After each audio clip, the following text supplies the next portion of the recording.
কিছু করব, বাট ছবি আর করব না। সান্তা লুসিয়া ফেস্টিভ্যাল মেক্সিকোতে অফিসিয়ালি সিলেক্টেড হয়েছে ফাতিমা। এর আসলে আমার এই অভিষেকটা তো হওয়ার কথা ছিল 2016 সালেই।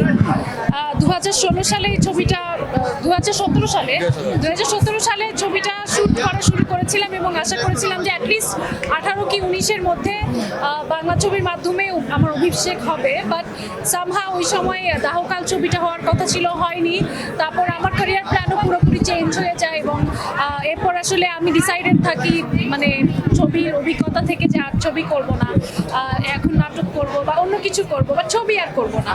সো ফাইনালি আসলে 2023 সালে এসে অনেক বাধা বিপত্তি অনেক কিছু পার হয়ে সেই দাহকাল হয়ে যায় ফাতিমা। মোটামুটি 2017 সালে একটা পুরো ছবি আমার শ্যুট করা, 23 এসে আরেকটা ছবি শ্যুট করা, মোটামুটি দুটো ছবি মিলে এখন হয়েছে ফাতিমা।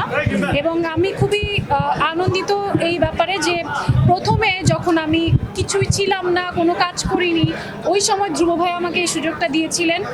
শুধুমাত্র কয়েকটা বিজ্ঞাপনে অভিনয় করেছিলাম, তাতেই আমি অডিশন দিয়েছিলাম এবং সেই চরিত্রের জন্য সুবর্ণা ক্যারেক্টারের জন্য আমাকে ভাইয়া পছন্দ করেন।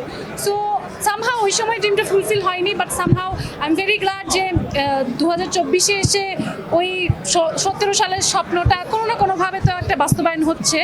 So I am very happy এবং ভাইয়ার জন্য স্পেশালি আমার মানে বেশি হ্যাপি। সিনেমা মুক্তির আগে আপনি আন্তর্জাতিকভাবে একটা সম্মাননা পেয়েছেন, দেশের সিনেমাটা এখনও আসলে আমাদের একটা গুড নিউজ আপনাদেরকে দিব, সেটা হচ্ছে একটু আগে নিউজ এসছে আমাদের যে সান্তা লুসিয়া ফেস্টিভ্যাল মেক্সিকোতে অফিসিয়ালি সিলেক্টেড হয়েছে ফাতিমা। এরপর নেক্সট মান্থ অ্যাকচুয়ালি লন্ডনে আমরা রেইনবো ফিল্ম ফেস্টিভ্যালে যাচ্ছি ছবিটা নিয়ে। এর আগে ইরানে গিয়েছি, তারপর ইটালিতে যাচ্ছে অগাস্টে। সো ফেস্টিভ্যালগুলোতে প্রচুর প্রশংসিত হচ্ছে। আমি বলবো যে যারা একটু ছবি বোঝে বা ছবিটা মানে মননশীল যারা দর্শক আছেন তাদের অবশ্যই এই ছবিটা দেখলে ভালো লাগবে। দেশের বাইরে ফেস্টিভ্যালে কিন্তু বেশ প্রশংসা চলছে, সেক্ষেত্রে কি মনে হয় দেশের যারা দর্শক আছে মানে যারা, সেটাই বললাম যে যারা সিনেমা প্রেমী তাদের খুব ভালো লাগবে, যারা দেশ বিদেশের সিনেমা দেখে ইউজ টু বা একটু চাই যে একটা ছবির পরে একটু ছবি দেখার পর একটু ভাববে ছবিটা সম্পর্কে, বা একদম সরল রেখায় কোনো গল্প না, দর্শকদের অডিয়েন্সদের ভাবনার জায়গাটা ছবিটাতে আছে, আপনারাও সেটা দেখলে বুঝতে পারবেন। এবং আমার মনে হয় যে মুক্তিযুদ্ধটাকে অনেক ডিফারেন্টলি রিপ্রেজেন্ট করা হয়েছে আমাদের ছবিতে এবং সেই সাথে প্যারালালি এখনকার সময়ের একটা গল্প আছে।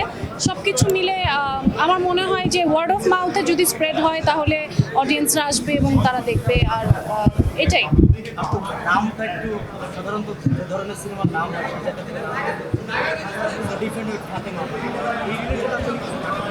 ফাতিমা তো আসলে আমি নাম ভূমিকা ফাতিমাতে অভিনয় করেছি এবং মেয়েটার যেহেতু পুরো মেয়েটার পয়েন্ট অফ ভিউ থেকে আমরা পুরো জার্নিটা দেখছি। সো ফাতিমা ক্যারেক্টারের নামকরণে হয়েছে ছবিটার নাম ফাতিমা।